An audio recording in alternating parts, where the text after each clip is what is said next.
നമ്മളെല്ലാവരും ആകാംക്ഷയോട് കാത്തിരിക്കുന്നത് മാഷിൻ്റെ പ്രസംഗം കേൾക്കാൻ വേണ്ടിയിട്ടാണ്. ഒരു 10 മിനിറ്റ് സമയം കൂടി വെയിറ്റ് ചെയ്യണം. നമ്മുടെ മാഷിൻ്റെ പ്രസംഗത്തിലേക്ക് കിടക്കുന്നതിന് മുൻപായിട്ട് അദ്ദേഹത്തെ ആദരിക്കുന്നതിന് വേണ്ടിയിട്ട് ഒരു സംഘടനയുള്ള റിക്വസ്റ്റ് വന്നിട്ടുണ്ട്. ഞാൻ പേര് വിളിക്കാൻ അല്ലാതെ പെട്ടെന്ന് വന്നിട്ട് ആ ആദരിക്കുന്ന ചടങ്ങ് നമുക്ക് നിർദ്ദേശിക്കണം. ശ്രീ ദേവദാസ് നായർ, അദ്ദേഹം SIES ഈ സ്കൂൾ ഉൾപ്പെടെയുള്ള ഇൻസ്റ്റിറ്റ്യൂഷൻസിന്റെ ട്രസ്റ്റിയാണ്. ഷംഭുകാനന്ദ ട്രസ്റ്റിന്റെ ട്രസ്റ്റിയാണ്. ഭക്താഞ്ജലിയ ട്രസ്റ്റിന്റെ ട്രസ്റ്റിയാണ്. നെക്സ്റ്റ്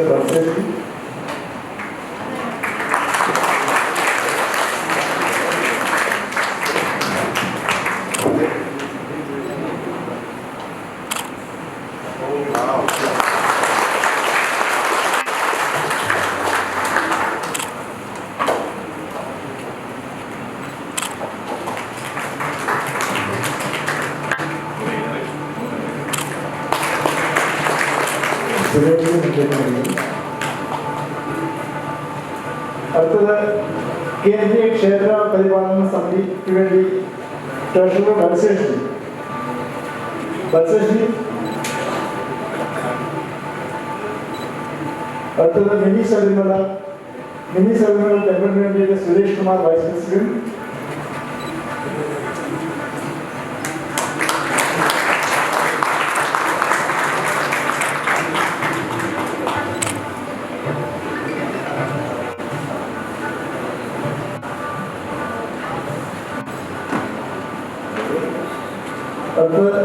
ബോർഡ് വെൽഫെയർ അസോസിയേഷൻ വേണ്ടിയിട്ട് സെക്രട്ടറി അജിത്.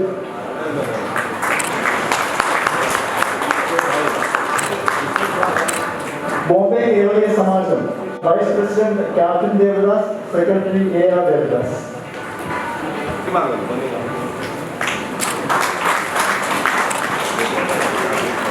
സമന്വയ charitable association Kalyan Roshin.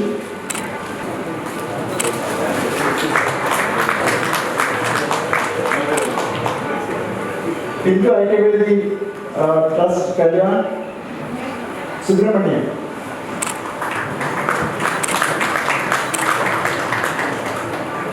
Shri Manibalan BJP.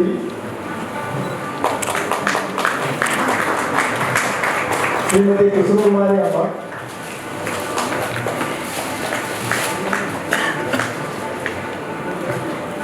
Bharat Bharati Kalyan Ajith.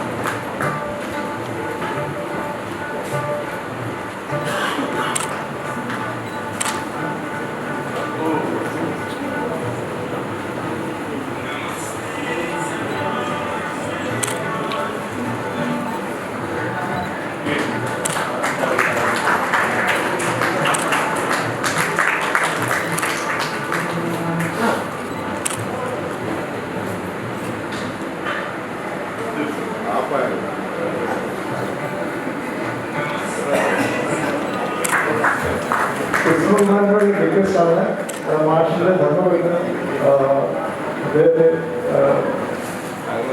വേദിയിലേക്ക് ക്ഷണിക്കുന്ന ആദരിക്കാൻ വേണ്ടിയിട്ട്.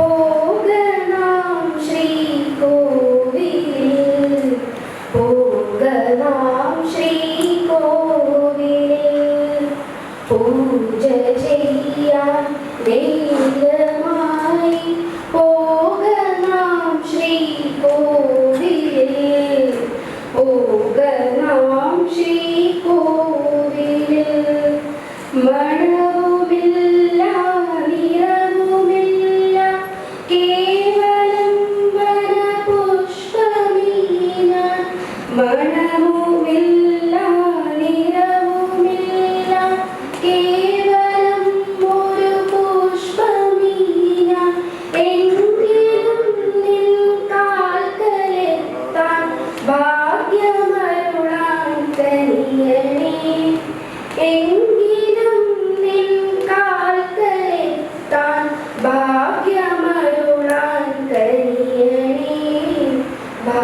സഹായമരുളാൻ കനിയണേ. പൂജ ചെയ്യാൻ നേരമായി പോകണം ശ്രീകോവിലിൽ. പൂജ ചെയ്യാൻ നേരമായി പോകണം ശ്രീകോവിലിൽ. പോകണം ശ്രീകോവിലിൽ. ജീവിതത്തിൻ തുച്ഛനിമിഷം പാഴ്ക്കിനാവിൽ പോയിടാതെ. ജീവിതത്തിൻ തുച്ഛനിമിഷം പാഴ്ക്കിനാവിൽ പോയിടാതെ. പാടി വരണം മുമ്പിലെന്നെ കൈവരിക്കാൻ കനിയണേ. വാടി വരണം മുമ്പിലെന്നെ കൈവരിക്കാൻ കനിയണേ. കൈവരിക്കാൻ കനിയണേ. പൂജ ചെയ്യാൻ നേരമായി പോകണം ശ്രീകോവിലിൽ. പൂജ ചെയ്യാൻ നേരമായി പോകണം ശ്രീകോവിലിൽ. പോകണം ശ്രീകോവിലിൽ. നിൻ ശിരസ്സിൽ സുരഗണങ്ങൾ രത്നമകുടം ചാർത്തിടുമ്പോൾ തൃപ്പദത്തിൽ ജീവിതത്തിൻ പൂമ്പരാഗം വിതറുവാൻ. ജന്മമമ്മേ സഫലമാക്കാൻ പാവനേ നീ കനിയണേ. ജന്മമമ്മേ സഫലമാക്കാൻ പാവനേ നീ കനിയണേ. പാവനേ നീ കനിയണേ. പൂജ ചെയ്യാൻ നേരമായി പോകണം ശ്രീകോവിലിൽ. പൂജ ചെയ്യാൻ നേരമായി പോകണം ശ്രീകോവിലിൽ. പോകണം ശ്രീകോവിലിൽ.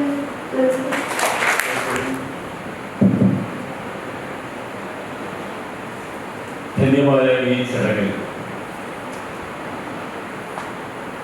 അധ്യക്ഷത വഹിക്കുന്ന ഭാരത് ഭാരതി എന്ന നമ്മുടെ കൂട്ടായ്മയുടെ പ്രമുഖമായിട്ടുള്ള എൻ്റെ ആത്മ സഹോദരൻ കൂടിയായിട്ടുള്ള ശ്രീ ഗോകുൽദാസ് അവർക്ക് ഈ വേദിയിൽ നമ്മെ അനുഗ്രഹിച്ച് സംസാരിച്ച സംഘത്തിൻ്റെ പ്രാന്ത അധികാരി ഏറ്റവും ബഹുമാനനായ ശ്രീ ഉല്ലാസ് സി അവർ, ആദരണീയനായ മാനനീയ വിഭാഗ സംഘചാലക്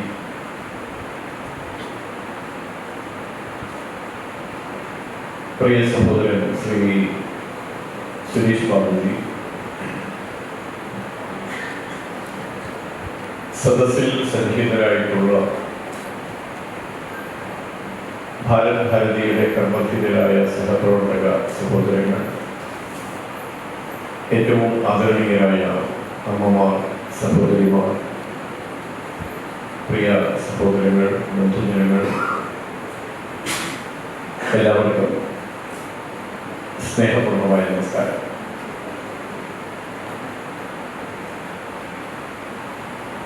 ആദ്യമേ തന്നെ നിങ്ങളെല്ലാവരും ചേർന്ന്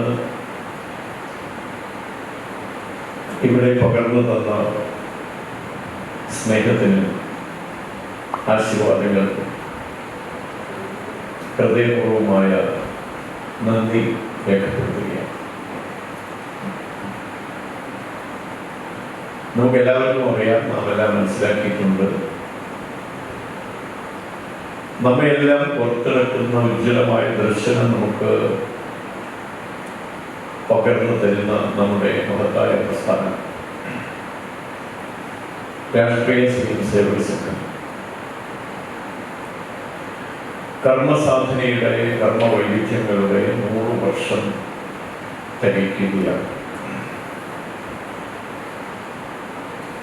100 വർഷം ആഘോഷിക്കുന്ന ഒരു സംഘടനയെ സംബന്ധിച്ചിടത്തോളം, 100ാം വർഷം ആഘോഷിക്കുന്ന ഒരു സംഘടനയെ സംബന്ധിച്ചിടത്തോളം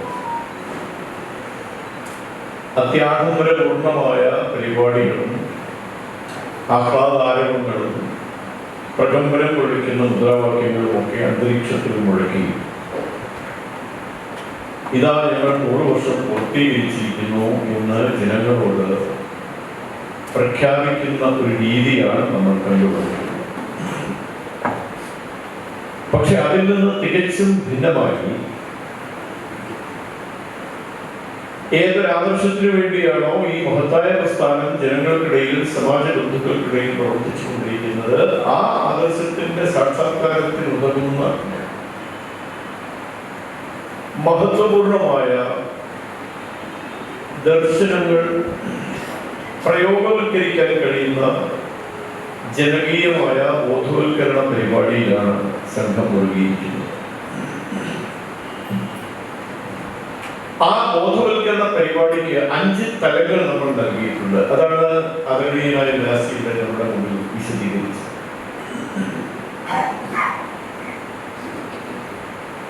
സംഘത്തിന്റെ പ്രവർത്തനം എന്താണ്, എന്തിനാണ് എന്ന് വിശദമാക്കുന്ന പ്രാർത്ഥന നാം എല്ലാം നെഞ്ചേറ്റിയവരാണ്. വലതുകരം നെഞ്ചോട് ചേർത്ത് വെച്ചുകൊണ്ട് ദൈനംദിനം ഉച്ചരിക്കുന്നവരാണ്. സംഘപ്രാർത്ഥന നമസ്തേ സദാവത്സലേ മാതൃഭൂമേ എന്ന വരിയിലൂടെ ആരംഭിച്ച് ഭാരത മാതാ കി ജയ്, ഭാരത മാതാവ് വിജയിക്കട്ടെ എന്ന വരിയിൽ സമാപിക്കുന്ന 13 വരി പ്രാർത്ഥനയിൽ എന്താണ് സംഘം, എന്തിനാണ് സംഘം, എങ്ങനെയാണ് സംഘകാര്യം എന്നതിനെ വിശദമാക്കുന്നത്. എന്തിനു വേണ്ടിയാണ് സംഘം? ഉത്തരം പരം വൈഭവം സ്വരാഷ്ട്രം എന്നതാണ്. എന്റെ രാഷ്ട്രത്തിന്റെ പരമമായ വൈഭവം നേടിയെടുക്കാൻ വേണ്ടിയാണ് രാഷ്ട്രീയ സ്വയംസേവക സംഘം. അത് കേവലം വാക്കുകളിലൂടെ അന്തരീക്ഷത്തിൽ ആക്രോശിക്കുകയല്ല നമ്മൾ ചെയ്യുന്നത്. 5 ഗുണങ്ങൾ ആർജിച്ച് 5 ഗുണങ്ങളും ആർജിക്കുന്ന വ്യക്തിത്വത്തിന് ഉടമകളായി നാം ഓരോരുത്തരും മാറുകയും ആ വ്യക്തിത്വം സമാജ പരിവർത്തനത്തിന്റെ ഉപകരണമാക്കി മാറ്റുകയും ചെയ്യുക എന്നുള്ളതാണ് സംഘത്തിന്റെ പ്രവർത്തന ശൈലി. ആ ശൈലി സ്വാംശീകരിച്ചവരാണ് നാം എല്ലാവരും. ഇപ്പൊ ഇവിടെ വ്യക്തിഗീതം ആരംഭിച്ച പ്രിയ സഹോദരി അവരുടെ വ്യക്തിഗീതത്തിൽ, അവർ ചൊല്ലിയ വ്യക്തിഗീതത്തിൽ നമുക്ക് പൂജ ചെയ്യാൻ നേരമായി പോകണം ശ്രീകോവിലിൽ. ഓരോ നിമിഷവും നമ്മുടെ മനസ്സ് നമ്മെ പ്രേരിപ്പിക്കുകയാണ്, പൂജ ചെയ്യുക, പൂജ ചെയ്യുക, അതിനായി ശ്രീകോവിലിലേക്ക് ചെല്ലുക. ഏതാണ് ഈ ശ്രീകോവിൽ? യാതൊരു സംശയവുമില്ല, അത് സമാജ ബന്ധുക്കളുടെ ഇടമാണ്. എവിടെയൊക്കെയാണോ നമ്മുടെ ബന്ധുക്കളുള്ളത് അതാണ് നമ്മുടെ ശ്രീകോവിൽ. അവിടെ ചെന്നുകൊണ്ട് പൂജ ചെയ്യണം. പൂജ ചെയ്യുക എന്ന് പറയുന്നത് സമർപ്പണത്തിന്റെ ആവിഷ്കാരമാണ്.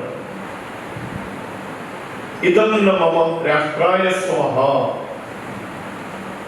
എന്ന പ്രയോഗം പരമപൂജനീയ ഗുരുജിയുടെ ചിത്രത്തിനോട് ചേർത്ത് വെച്ചുകൊണ്ട് നമ്മൾ കേട്ടിട്ടുണ്ടാകും, കണ്ടിട്ടുണ്ടാകും. ഇതം മമ, ഇതൊന്നും എന്റേതല്ല, രാഷ്ട്രായ സ്വാഹ, രാഷ്ട്രത്തിന് വേണ്ടി ഞാൻ ഇതാ സമർപ്പിക്കുന്നു, സ്വയം സമർപ്പിക്കുന്നു. ആ സ്വയം സമർപ്പണത്തിന് എന്ത് ഭാവമാണ് ഉള്ളത് എന്ന് നമ്മൾ ആദ്യം കേട്ട ഗീതം ശ്രദ്ധിച്ചവർക്ക് മനസ്സിലായിട്ടുണ്ടാകും. അത് ഗീതം കേട്ടുകൊണ്ട് മനസ്സിലാക്കുന്നവരല്ല, നമ്മൾ അനുഭവിച്ചവരാണ്. അഹങ്കാര ബീജം വരട്ടു, അതിൽ പ്രസ്ഫുരിക്കും സ്ഫുലിംഗങ്ങൾ ഓരോന്നിൽ നിന്നും ഒരാദർശ ദീപം കൊടുത്തു. അഹങ്കാര ബീജം എന്ന് വെച്ചാൽ എന്താണ്? ഇപ്പൊ ഞാൻ ഓരോരുത്തരും ഞാൻ സാധാരണ ഭാഷ MP ആണ്, ആൾക്കാർക്കാണ് എനിക്ക് ഭയങ്കര പ്രിവിലേജുകളുണ്ട്. ഞാൻ എവിടെ ചെന്നാലും എനിക്ക് താമസിക്കണമെങ്കിൽ സർക്കാരിന്റെ ഗസ്റ്റ് ഹൗസ് കിട്ടും, ഒരു വെളിപ്പാടങ്ങനെ. ഞാൻ എയർപോർട്ടിൽ ചെല്ലുന്ന സമയത്ത് എന്നെ സ്വീകരിക്കാൻ, എന്റെ ലഗേജുകൾ എടുക്കാൻ ഫ്ലൈറ്റ് കമ്പനിയുടെ ആളുകൾ വരും. എന്നെ അനുഗമിക്കാൻ CISFന്റെ ഉദ്യോഗസ്ഥർ വരും. എന്റെ കാര്യങ്ങളെല്ലാം ശ്രദ്ധിക്കാൻ വേണ്ടി എയർപോർട്ട് അതോറിറ്റിയുടെ ഉദ്യോഗസ്ഥന്മാർ വരും. പരമസുഖം.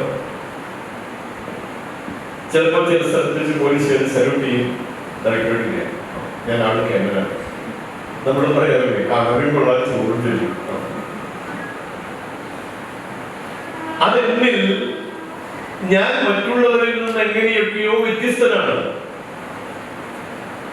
എനിക്ക് എന്തൊക്കെയോ ചില മഹത്വങ്ങളുണ്ട്. ആളുകൾ എന്നെ കാണുമ്പോൾ നമസ്കാരം പറയുന്നു. ഇപ്പൊ നിങ്ങൾ പലരും ഇവിടെ വന്ന് എനിക്ക് ഷാളൊക്കെ അടിച്ചു.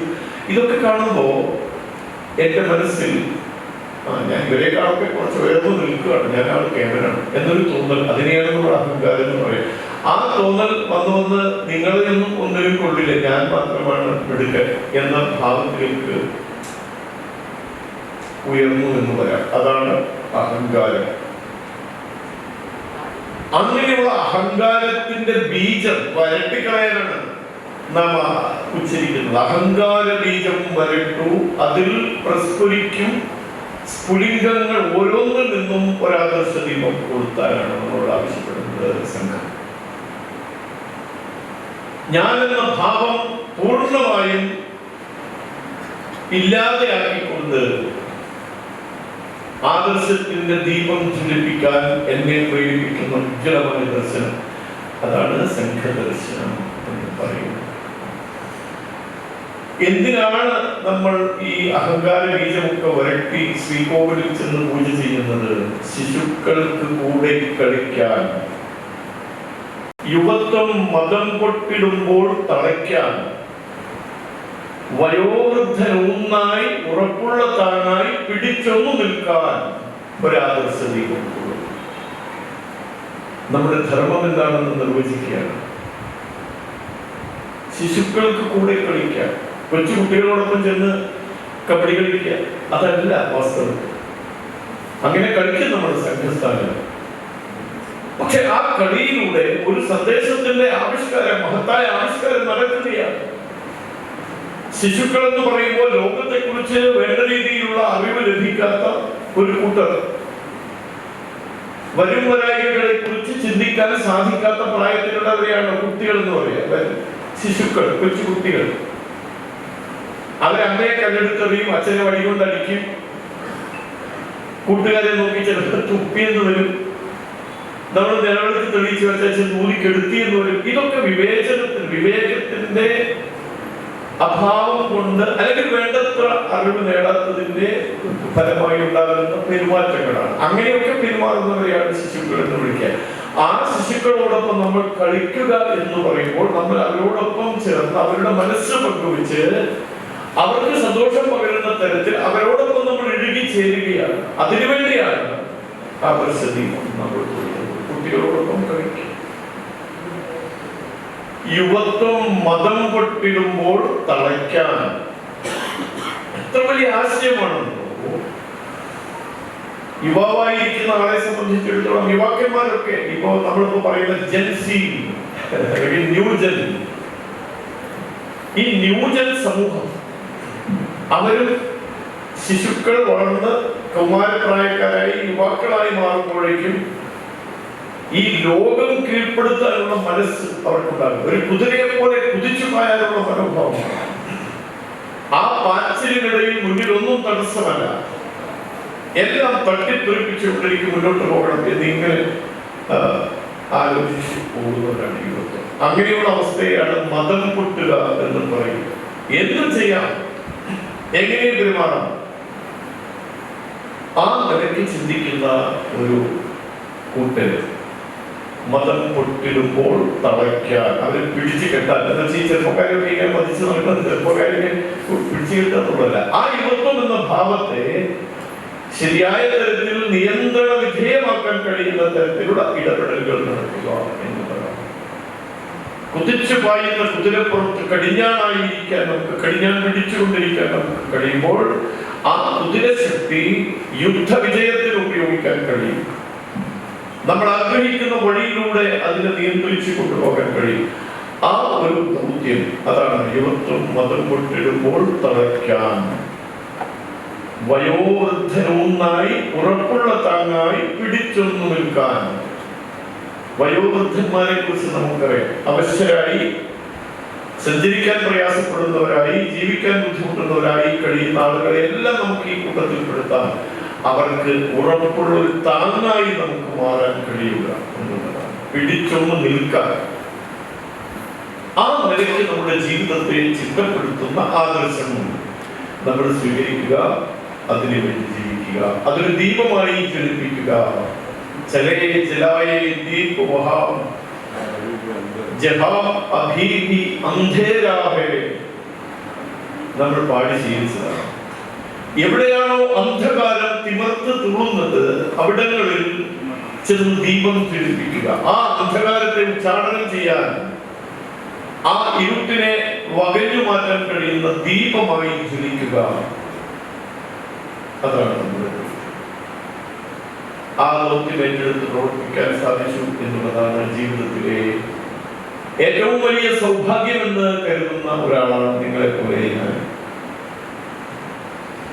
ആ സൗഭാഗ്യം ഇതുപോലെ ഈ നാടിനു വേണ്ടി പൂജ ചെയ്യാൻ ശ്രീകോവിലേക്ക് കടന്നു ചെല്ലാൻ, അഹങ്കാര ബീജം വരട്ടാൻ, ഈ സമാജ ബന്ധുക്കളുടെ അത്താണിയായി മാറാൻ എനിക്ക് കഴിയുമ്പോഴാണ് എന്റെ ജീവിതം സാർത്ഥകമാകുന്നത് എന്ന് എന്നെ പഠിപ്പിച്ച പ്രസ്ഥാനം രാഷ്ട്രീയ സ്വയം സേവക സംഘം.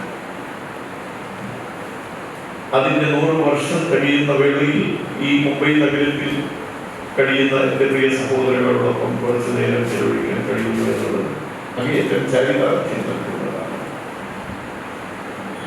നോക്കൂ, നമ്മൾ കേരളത്തിൽ നിന്ന് ഒരുപക്ഷെ വർഷങ്ങളായി ഇവിടെ വന്ന് താമസിക്കുകയാണ്. ജീവിതത്തിന്റെ തിരക്ക് പിടിച്ച വേളകളിൽ നമുക്ക് ഇന്നൊരു ഞായറാഴ്ച കിട്ടുകയാണ്. ബാക്കി ദിവസങ്ങളൊക്കെ ജോലിക്കാര്യത്തിലും ബിസിനസ്സിലും ഒക്കെ ചെലവഴിച്ച് ഇന്ന് കിട്ടുന്ന സമയമാണ് നമുക്ക് സ്വന്തം കാര്യങ്ങൾ നിർവഹിക്കാനുള്ള സമയം. പക്ഷെ ആ സമയത്തിന്റെ ഒരു ദിവസത്തിന്റെ ഏതാണ്ട് പകുതി ഭാഗം നമ്മൾ ഇവിടെ ചെലവഴിക്കാനായി വന്നിരിക്കുന്നു സംഘത്തിന്റെ വിളി കേട്ടുകൊണ്ട്.